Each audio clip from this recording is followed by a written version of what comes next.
Hello दोस्तों, आपका फिर से स्वागत है एक और नई भूतिया कहानी में। तो कहानी शुरू करने से पहले आपसे निवेदन है कि मेरे चैनल हॉन्टेड टूर को लाइक, शेयर और सब्सक्राइब जरूर करें ताकि आपके पास फुल डरावनी भूतिया कहानी पहुंच सके। तो चलिए शुरू करते हैं। एक डरावने और रहस्यमयी घटना है के सफर में।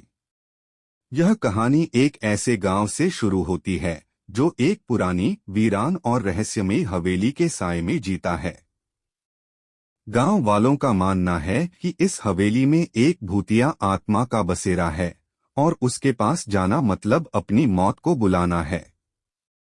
यह हवेली गांव के किनारे स्थित है और इसके बारे में कई डरावनी बातें प्रचलित हैं। लोग कहते हैं कि जो भी उस हवेली में गया वो कभी वापस नहीं आया। यह हवेली एक अमीर जमींदार की थी और उसी की बेटी की रहस्यमयी मौत के बाद से हवेली को भूतिया माना जाने लगा।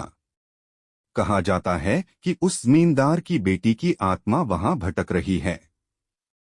कई लोगों ने इसे देखने की कोशिश की, लेकिन कुछ लोगों की लाशें हवेली के आसपास ही पाई गईं, तो कुछ लोग हमेशा के लिए गायब हो गए। जो हिम्मत करके अंदर गए, उन्होंने कहा कि वहां से उन्होंने किसी भयानक चीख की आवाज सुनी थी जो किसी इंसान की नहीं लगती थी। एक दिन गांव का एक बहादुर लड़का इस रहस्य को सुलझाने की ठान लेता है। आधी रात को मशाल लेकर वह हवेली में दाखिल होता है। हवेली के अंदर का दृश्य बेहद डरावना था।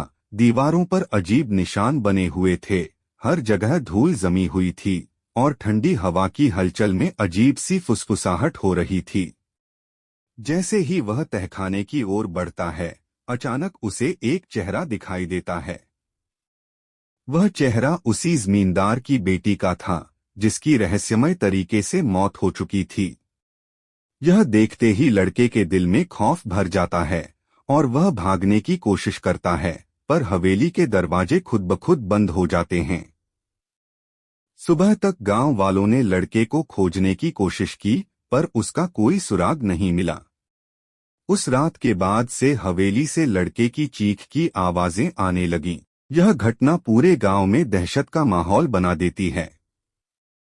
अब कोई भी उस हवेली के पास जाने की हिम्मत नहीं करता और वह जगह हमेशा के लिए एक भूतिया रहस्य बनकर रह जाती है।